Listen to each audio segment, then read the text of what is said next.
Tratado de Petrópolis. O Tratado de Petrópolis foi um tratado de permuta de territórios e outras compensações entre o Brasil e a Bolívia, assinado na cidade de Petrópolis em 17 de novembro de 1903, pelo qual se estabeleceram os limites entre Brasil e Bolívia e a incorporação definitiva do Acre ao território nacional. Em relação ao litígio e negociação, o Tratado de Petrópolis foi resultado de extensa negociação entre os governos do Brasil e da Bolívia, motivada pelo litígio envolvendo as terras do Acre, questão que teve grande repercussão pública na virada do século XIX para o século XX. Os limites formais haviam sido estabelecidos pelo Tratado de Ayacucho, em 1867, sem que houvesse uma demarcação de fato das terras, que os bolivianos jamais efetivamente ocuparam. Eram terras habitadas por diversos povos indígenas, povos esses totalmente ignorados nas negociações entre os dois estados sul-americanos. O governo imperial e os primeiros governos republicanos brasileiros haviam reconhecido a região do Aquiri, ou Acre, como pertencente à Bolívia. O acesso à região, não obstante, era geograficamente mais acessível através da bacia amazônica do que pelos acidentados caminhos andinos bolivianos.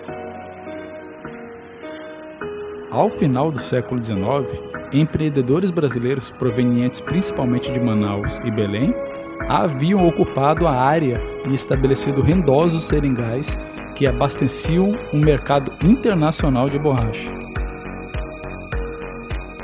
A rentabilidade econômica da região despertou os interesses da Bolívia, que, em 1899, instalou um posto de alfândega batizado como Puerto Alonso, com consentimento do governo brasileiro. Tal alfândega, no entanto, foi deposta por acreanos. Em 14 de julho de 1899, o espanhol Luís Galvez Rodrigues de Arias, financiado pelo governador do estado do Amazonas, José Cardoso Ramalho Júnior, e aliado aos donos de seringais, que se associaram na chamada Junta Revolucionária de São Jerônimo, proclamou a República Independente do Acre. A alfândega boliviana, disse o governador amazonense à época, provocava um desfalque ao estado do Amazonas em 3.000 contos de sua receita, o que justificaria, portanto, o investimento na Revolução Acreana.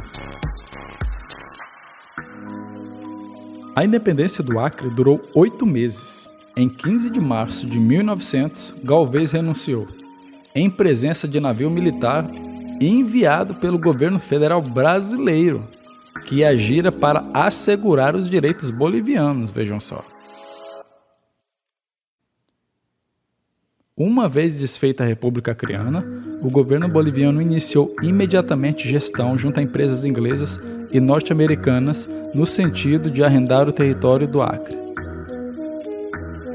Fracassada a tentativa de estabelecer uma alfândega para cobrar os seringais geridos por brasileiros, o arrendamento do território, nos moldes já realizados na África e Ásia, traria proventos à Bolívia sem necessidade de investimentos humanos ou financiamento na área.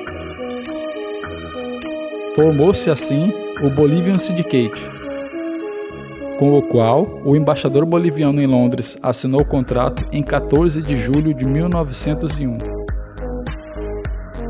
Esse contrato previa o repasse de 60% dos lucros para o governo boliviano, permanecendo 40% nas mãos dos arrendatários estrangeiros, que ganhavam o direito de explorar os seringais da região. A assinatura do contrato de arrendamento do Acre causou fortes reações entre políticos, empresários e jornalistas brasileiros, que iniciaram ampla campanha na imprensa alertando para os perigos advindos da ingerência estrangeira em solo amazônico. O assunto foi tratado como uma ameaça à soberania nacional que poderia pôr em perigo não somente o território acreano, mas possivelmente todas as nações sul-americanas. Formou-se consenso na opinião pública brasileira de que o governo federal deveria reivindicar a integração do Acre ao território nacional e impedir que o Bolívia Syndicate ocupasse a região. Durante o ano de 1902, houve tentativas de tropas bolivianas de ocupar o território acreano. Os bolivianos foram atacados por tropas lideradas por Plácido de Castro, que defendia os serigais dos brasileiros. Tratava-se de batalha travada entre o exército boliviano e revolucionários acreanos, que até então não contavam com o respaldo oficial do governo brasileiro, apesar do forte apoio do governo do estado do Amazonas e do financiamento de capital particular brasileiro e do respaldo na opinião pública nacional. Em dezembro de 1902, no início do governo de Rodrigues Alves, Rio Branco assumiu o Ministério das Relações Exteriores e passou a encabeçar as negociações com a Bolívia. As ações empreendidas pelo Brasil a partir da posse de Rio Branco sucederam-se da seguinte forma. Primeiro, houve a suspensão do contrato que estabelecia o Bolivian Syndicate mediante indenização de 110 mil libras esterlinas. Segundo, ocupação militar do Acre, declarado, a partir de março de 1903, território em litígio. Terceiro, a assinatura de um protocolo que assegurava o status quo durante as negociações entre os dois governos, fazendo cessar as investidas militares bolivianas e, finalmente, o quarto ponto, que foi o estabelecimento de negociações diretas com o governo boliviano. Em julho de 1903, a Bolívia consentiu em formar uma comissão para elaborar um tratado de permuta de territórios entre as duas nações. Caso a comissão não conseguisse promover um tratado de acordo direto entre as partes, a questão seria levada ao arbitramento, tendo um terceiro país como juiz. Foram nomeados como representantes de cada um dos países, no caso, do lado brasileiro, o chanceler Rio Branco e o senador Rui Barbosa, assim como o embaixador brasileiro em Washington, Assis Brasil. Do lado boliviano, ficaram encarregados da negociação o embaixador em Washington, Fernando Guachala, e o ministro creditado no Rio de Janeiro, Cláudio Pinheiro. As negociações que culminaram com o Tratado de Petrópolis se deram em meio a forte comoção na imprensa. Rio Branco já havia negociado com ganho de causa para o Brasil limites com a Argentina e com a Guiana Francesa. Ambos os sucessos anteriores haviam sido obtidos por meio de recurso a árbitros estrangeiros. No primeiro caso da Argentina, o presidente dos Estados Unidos foi o árbitro, e no segundo caso, foi o governo suíço. Parte da opinião pública nutria a expectativa de que a questão também se resolvesse por meio do arbitramento, com ganho de causa para o Brasil. Rio Branco, no entanto, defendia que a negociação direta, com o argumento de que sucessivos governos brasileiros haviam reconhecido a região em litígio como pertencente à Bolívia, ao contrário das áreas de Palmas ou Missões, negociada com a Argentina, e do Amapá, negociada com a França, que sempre haviam sido consideradas brasileiras por parte do Estado brasileiro. Ou seja, diante desse peculiar cenário, ele achou por bem utilizar dessa estratégia de negociação direta com o governo boliviano. Futuramente, o ministro das Relações Exteriores insistiria que o Acre fora o único território de fato acrescentado ao território nacional e, portanto, sua maior vitória. Reconhecendo que a Bolívia possuía direitos legais à área em litígio. A estratégia de Rio Branco consistiu em propor que a cessão definitiva do Acre ao Brasil se desse por meio de compensações àquele país. Entre as compensações reivindicadas pela Bolívia estava a cessão de terras em ambas as margens do Rio Madeira, o que permitiria o acesso à bacia amazônica e também o escoamento de seus produtos, com acesso facilitado à bacia do Rio Paraguai. Rui Barbosa se opôs a qualquer cessão territorial e renunciou ao cargo de representante do Brasil em outubro de 1903. O tratado foi finalmente assinado por Rio Branco e Assis Brasil, do lado brasileiro, e Fernando Guachala e Cláudio Pinheiro, do lado boliviano, em 17 de novembro de 1903, na cidade de Petrópolis, onde Rio Branco mantinha residência. O texto final incluía, além da citada permuta de territórios entre os dois países, o compromisso de pagamento de 2 milhões de libras esterlinas à Bolívia e a promessa, por parte do Brasil, de construir a estrada de ferro-madeira Mamoré, que iria possibilitar o escoamento de produtos bolivianos até o Mato Grosso e o consequente acesso à Bacia do Prata através do Rio Paraguai. Todavia, Rui Barbosa e Azeredo se indignaram principalmente com a cessão de terras brasileiras à Bolívia. A insatisfação de grande parte da opinião pública brasileira se deu à soma pecuniária com a qual o Brasil comprava o território acreano. Os favoráveis ao acordo ressaltavam a enorme rentabilidade dos seringais acreanos e comparavam o tratado aos acordos empreendidos pelos Estados Unidos ao comprar territórios da França e do México.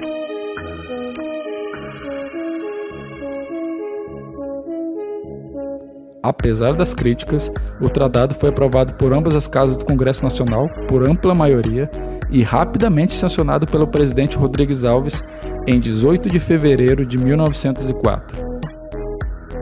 O chanceler Rio Branco ficou popularmente conhecido como Barão do Rio Branco. Foi batizado com o nome de José Maria da Silva Paranhos Júnior. Nasceu em 20 de abril de 1845, na cidade do Rio de Janeiro, RJ. Ficou conhecido por tal nome devido ser filho do ilustre Visconde do Rio Branco, José Maria da Silva Paranhos, e de Teresa de Figueiredo Faria. Barão do Rio Branco foi professor, político, jornalista, historiador, biógrafo, sendo considerado por muitos o maior estadista e diplomata da história brasileira. Além de milhares de homenagens Brasil afora, Barão do Rio Branco foi homenageado com a impressão de seu busto na cédula de 1.000 cruzeiros e na moeda de 50 centavos. Além disso, a capital do estado do Acre chama-se Rio Branco em sua homenagem.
vezes mais, em as flores do amor sobre a terra, e no céu a fluida paz, as esposas e mães carinhosas.